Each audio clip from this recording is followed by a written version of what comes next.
15वीं उत्तराखंड राज्य विज्ञान एवं प्रौद्योगिकी कांग्रेस 2021 एवं 16वीं उत्तराखंड राज्य विज्ञान एवं प्रौद्योगिकी कांग्रेस 2021-22 के संयुक्त इस आयोजन में मंचासीन में अभी जिनको आप सुन रहे थे हमारे उत्तराखंड सरकार की साइंस एंड टेक्नोलॉजी की सचिव श्रीमती सोलंकी,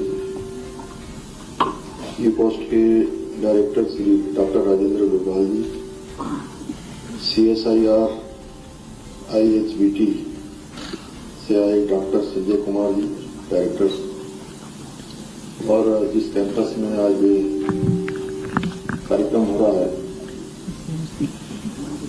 और मैं सच कहूं तो पिछले 20 सालों में मैंने जहां 2 विश्वविद्यालय, 4 परिसर और कितने कैंपस हो, हॉस्पिटल और लगभग 22,500 स्टूडेंट इसमें शिक्षा ग्रहण कर रहे हैं। कमल हंसाला जी, और इस कार्यक्रम में देश के विभिन्न संस्थानों से आए हमारे सभी निवेशकगण, सभी वैज्ञानिकगण, हमारे शोध करने वाले सभी, पढ़ने वाले सभी वैज्ञानिक, नए युवा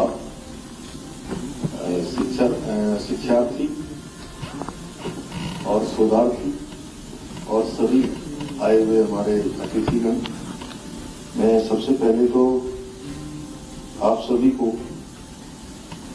बहुत बधाई देता हूं, बहुत शुभकामनाएं देता हूं कि बहुत ही शानदार कार्यक्रम। और जब मैं आया था तो मुझे लग रहा था कि नीचे किसी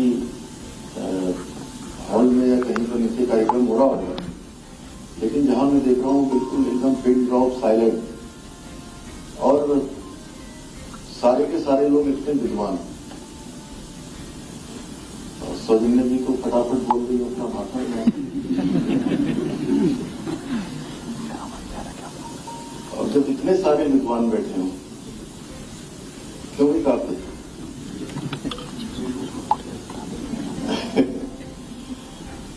तो उनके सामने ज्यादा बोलना नहीं चाहिए,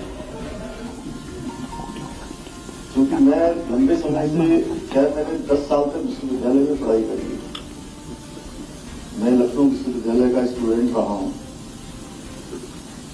और विश्वविद्यालय के बहुत सारे कार्यक्रमों में रहता था, क्योंकि एक घर परिवार के बाद सबसे ज्यादा अगर काम करने का अवसर कहीं मिला, कहीं सीखने का अवसर मिला, तो वो यूनिवर्सिटी के कैंपस में मिला। तो मैंने महसूस किया कि जब इतने सारे विद्वान बैठे हों तो उनके सामने कोई बोलना नहीं चाहता है। सच है कि नहीं, ये बताइए आप सबको। क्यों प्रोफेसर पंत साहब, बताइए आप।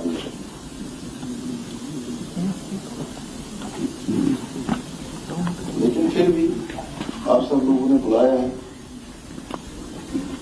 तो हमारे शास्त्रों में कहा गया है, अस्तो मास सत्य में पंसो मास देती है, अर्थात सत्य की निरंतर खोज करते रहना ही विज्ञान है। विज्ञान चिरंतन है, विज्ञान सूक्ष्म है, विज्ञान व्यापक है।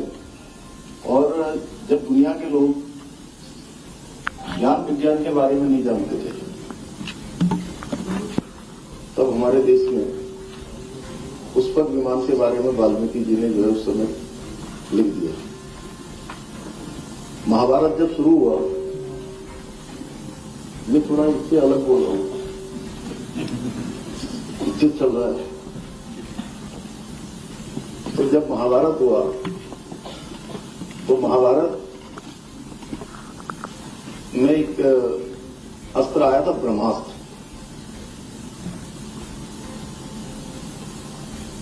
वो आप जो हमारे ऋषि, कहने का तात्पर्य यह है कि जो हमारे ऋषि मुनि, जो वैज्ञानिक उस समय के जो हमारे ऋषि मुनि थे, वो केवल बात नहीं करते थे, उनके हर क्रिया के पीछे, हर काम के पीछे एक वैज्ञानिक जो आज हमारे शोध करने के बाद चीजों को ला रहे हैं, वो उस समय भी विज्ञानी थे। इसीलिए तो उन्होंने ब्रह्मास्त्र दिया। जैसे आज परमाणु है तो उस समय ब्रह्मास्त्र था, इससे परमाणु सब समाप्त कर देता है। वैसे ही जो है आज उस समय में जो है ब्रह्मास्त्र होता था। ऐसे अनेकों उदाहरण हैं। जब हम आज शिक्षा पद्धति की बात करते हैं, मैं हमारे देश के यशस्वी प्रधानमंत्री मोदी जी का अभिनंदन और धन्यवाद करना चाहता हूं कि वो नई शिक्षा नीति लेकर आए हैं। और नई शिक्षा नीति हमारे संस्कारों से, हमारी संस्कृति से, हमारे आने वाले समय के शोध, विकास सबसे जुड़ी हुई है। तो सबने, आप सब लोगों ने, अधिकांश लोगों ने भाग लिया होगा। लेकिन जब देश, दुनिया के लोग जब शिक्षा के बारे में भी नहीं जानते थे, शिक्षा पद्धति तो बात की बात है, शिक्षा के बारे में नहीं जानते थे, तब हमारे देश के अंदर नालंदा और तक्षशिला जैसे विश्वविद्यालय होते थे। समूची दुनिया को ज्ञान देने का काम, विज्ञान देने का काम, समूची दुनिया को एक दर्शन देने का काम किसी भूमि ने किया है, तो वो हमारी ये भारत भूमि है, जिसको हम केवल जमीन का टुकड़ा नहीं मानते। अभी अभी आप लोगों ने, बहुत लोगों ने इसमें से पृथ्वीराज चौहान फिल्म देखी होगी, नहीं देखी हो तो देख लीजिएगा। हमने यहां उत्तराखंड में उसको टैक्स फ्री भी कर दिया है ना। तो उसमें मैं देख रहा था कि जब एक बार पराजित होने के बाद दोबारा से जो है वो दिल्ली पर और वहां पर जब हमले की, आक्रमण की तैयारी कर रहे थे और जब युद्ध चल रहा था, तो हालांकि बाद में छद्म युद्ध हुआ और छद्म युद्ध होने के बाद रात के समय में जो हुआ उस पिक्चर में पूरा दिखाया गया है। तो उनका कहना था कि हम भारत के लोगों को हरा नहीं सकते, भारत के लोगों को हम डिगा नहीं सकते, उनको पीछे नहीं कर सकते, क्योंकि वो जिसको हम एक जमीन का टुकड़ा समझते हैं, वो कहते हैं हमारी मां है। अपनी मां को कैसे जाने देंगे, अपनी मां के ऊपर कैसे आक्रमण करने देंगे, अपनी मां पर कैसे किसी को आने देंगे। तो इसलिए इनके अंदर एक अलग प्रकार का जो इनका भाव है, यही हमें पूरी दुनिया से अलग बनाता है। आज साइंस एंड टेक्नोलॉजी की बात है, तो हमारे देश के प्रधानमंत्री मोदी जी के नेतृत्व में आप सब लोगों ने, हमारे देश के वैज्ञानिकों को मैं बधाई देना चाहता हूं कि उन्होंने, जब हमारे देश के अंदर भी संकट आया, पूरी दुनिया के अंदर संकट आया, तो उस संकट से निपटने के लिए एक वैक्सीन नहीं, 2-2 स्वदेशी वैक्सीन बनाई। और पूरे दुनिया का सबसे बड़ा मेगा वैक्सीनेशन अगर कहीं चला है तो हमारे देश के अंदर एक वैक्सीन लगाई गई, दूसरी वैक्सीन लगाई गई, फिर तीसरी वैक्सीन बूस्टर डोज के रूप में लगाई जा रही। और जिसको लेकर, जिसके बारे में मैं कह रहा हूं, ज्ञान के बारे में, विज्ञान के बारे में, शिक्षा के बारे में, शोध के बारे में, अनुसंधान के बारे में, तो दुनिया के लोग सोचते हैं कि वो अपने ही देश के लिए जी रहे हैं। हमारे यहाँ की जो कल्पना है, हम कहते हैं कि अयम निजम प्रवृत्ति गणना लघु चेतसाम उदार चरित्रा नाम वैसुदैवम तो कुटुंबकम। ये तेरा है, ये मेरा है, ये छोटा है, ये बड़ा है, ऐसी बातें छोटे चित्त वाले लोग करते हैं। जिनका हृदय उदार होता है, जिनका मन बड़ा होता है, उनके लिए तो सारा संसार अपना घर है, सारे संसार के लोग अपने हैं।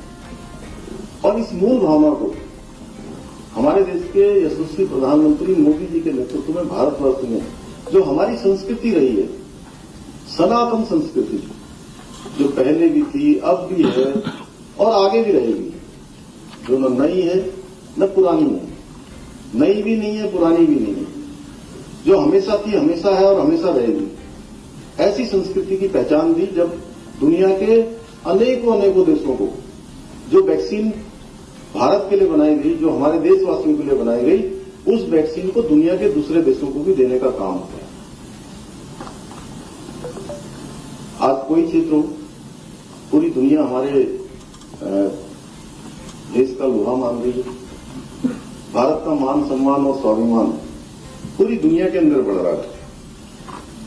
और लगातार पिछले 8 सालों में साइंस एंड टेक्नोलॉजी के क्षेत्र में, और प्रधानमंत्री जी का हमेशा एक कथन रहता है कि टेक्नोलॉजी का इस्तेमाल होना चाहिए हर जगह। कोई भी क्षेत्र हो उसमें टेक्नोलॉजी का इस्तेमाल होना। एक कार्य संस्कृति देश के अंदर आई है। मैं हमेशा कहता हूं कि एक कार्य संस्कृति आई है, एक कार्य व्यवहार आया है कि अब कोई भी क्षेत्र हो, चाहे वो साइंस एंड टेक्नोलॉजी का क्षेत्र हो, चाहे एडमिनिस्ट्रेशन का क्षेत्र हो, चाहे वो व्यापार का क्षेत्र हो, अब कहीं पर भी कोई शॉर्टकट नहीं है। अब हमको काम करना होगा। और वैसे भी मैं मानता हूं कि जो हमारे यहां पर स्टूडेंट हैं, उनसे भी मैं कहना चाहूंगा कि जीवन में उनको सबको एक संकल्प लेना चाहिए। क्योंकि बड़े लोग हैं, उन लोगों को संकल्प लेकर आगे बढ़ गए हैं। जो हमारे नवोदित हैं, जो उदयमान हैं, जिनको देश के विभिन्न क्षेत्रों में जाना है, वो संकल्प लें और उस संकल्प को अपनी शक्ति बनाकर, लेकिन उसमें कोई विकल्प ना आए। हमने भी उत्तराखंड की सरकार के सामने एक लक्ष्य रखा है, विकल्प रहित संकल्प। यानी कि अगर हमारे संकल्पों में कोई विकल्प आ गया तो हमारे संकल्प टूट जाते हैं, हमारे रास्ते हमसे दूर हो जाते हैं, हमारी मंजिल हमसे दूर चली जाती है, हमारे सपने हमसे छिटक जाते हैं या भटक जाते हैं। संकल्प में किसी का विकल्प ना आना भी संकल्प की सपना आने में सकता है। और 2025 में हम सीख रहे नए कालखंड में हमने पहले से कुछ चीजों को तय किया है कि ये राज्य हमारा, आज हम 22वें साल में प्रवेश कर रहे हैं और 22वें साल में हम जहां भी पहुंचे हैं, हमें 25वें साल में हिंदुस्तान के श्रेष्ठ राज्यों में शामिल होना है।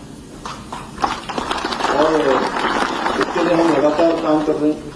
हमने सभी विभागों से कहा है कि 2025 में जब हमारा सिल्वर जुबली ईयर होगा, जब हमारा रजत जयंती वर्ष मनाया जा रहा होगा, उस समय हम हिंदुस्तान के श्रेष्ठ राज्यों में से हैं, हमारी आदर्श स्थिति हो, तो उसमें हमारे साइंस एंड टेक्नोलॉजी का बहुत बड़ा योगदान होगा, बहुत बड़ा काम होगा। और मैं समझता हूं कि उसमें हमारा साइंस एंड टेक्नोलॉजी का जो डिपार्टमेंट है वो तो काम करेगा ही करेगा। आप सबके जो देश विदेशों के लोग हैं, भारतवर्ष के अनेकों स्थानों पर जो शोध करने वाले हैं, अनुसंधान करने वाले हैं, मैं उन सभी के विचारों को, सबको हम आमंत्रित करते हैं। मैं उनका हृदय से अभिनंदन करूंगा, क्योंकि हमने पिछले दिनों इस प्रकार के जो कार्यक्रम है जिसमें सभी के विचार आए, उसको लेकर हमने लगातार काम किया है।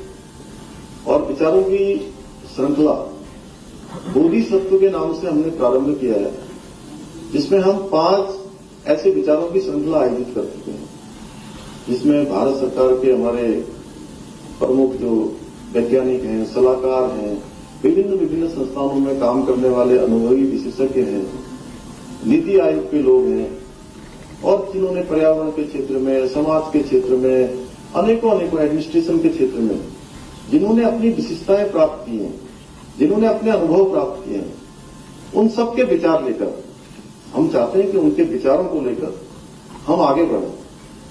अभी हमारी सौजन्या आप कह रहे थे कि अभी फाइनेंस सेक्रेटरी में भी हैं, तो ये इस बार का जो हमने बजट हमारा उत्तराखंड का हम लाए हैं, उस बजट में हमने कोशिश करी है, हालांकि चूंकि चुनाव और बीच में आचार संहिता होने के कारण से इस बार पूरा बजट जो मार्च में आता है वो लेखानुमान के रूप में आया था, और पूरा बजट अब जून के महीने में हमने उसको लाए हैं, विधानसभा ने उसको पारित किया है।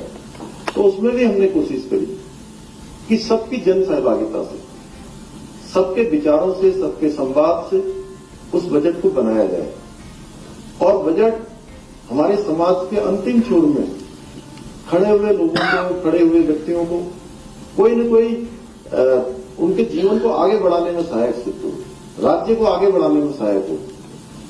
ऐसा बजट हमने सबके विचारों से, सबके संवाद से बनाया है। मैं आज के अवसर पर पुनः आप सभी का, जो हमारे अतिथिगण आए हैं, देश भर से आए हुए हैं, मैं उन सबका देवभूमि उत्तराखंड आने पर मैं आपका सबका अभिनंदन करता हूं, मैं आपका स्वागत करता हूं। और लगातार जो आपकी 3 दिनों तक ये मंथन चलेगा, मैं इसको मंथन ही कह सकता हूं, और इस मंथन से अमृत निकलेगा, और वो अमृत हम सबके जीवन को आगे बढ़ाने वाला होगा, हमारे राज्य को आगे बढ़ाने वाला होगा, हमारे देश को आगे बढ़ाने वाला होगा। ये केवल औपचारिक कार्यक्रम न हो। मैं, क्योंकि आजकल में सभी जितने भी कार्यक्रमों में मैं जाता हूं, तो जो हमारे प्रेजेंटेशन होते हैं, पीपीटी को, वो सबके सब जो है बड़े अच्छे होते हैं, खूब अच्छा दिखाते हैं उसमें, कुछ भी जो है खराब नहीं दिखाते। मैं कहता हूं जो सब अच्छा ही है तो फिर दिखाने की आवश्यकता क्या है। तो इसलिए मैं यहां भी चाहूंगा कि सच में जितने भी प्रतिनिधि आए हैं, वैसे तो आप लोग सब लोग ज्ञानी हैं, विज्ञानी हैं, सब शोध और अनुसंधान करने वाले हैं, लेकिन उसके बावजूद भी ये कार्यक्रम का जो उद्देश्य है वो तभी सार्थक होगा जब इसमें ज्ञान का अमृत निकलेगा, और ज्ञान के अमृत से हम सभी को जो है एक पाथवे मिलेगा, एक रास्ता मिलेगा। हमारे अंदर, सबके अंदर एक ऊर्जा, उत्साह, उमंग, और मैं कहूं कि एक ऐसा वातावरण तैयार हो कि हम अपने अपने क्षेत्रों में जाकर नए नए अनुसंधानों के साथ आगे बढ़ें, और जो विकल्प रहित संकल्प है, उस संकल्प की शक्ति को पहचान कर अपने लक्ष्य तक पहुंचे। इन्हीं बातों को कहते हुए आप सबको अपनी तरफ से बहुत शुभकामनाएं देते हुए और आयोजकों का धन्यवाद करते हुए अपनी वाणी को विराम देता हूं। बहुत बहुत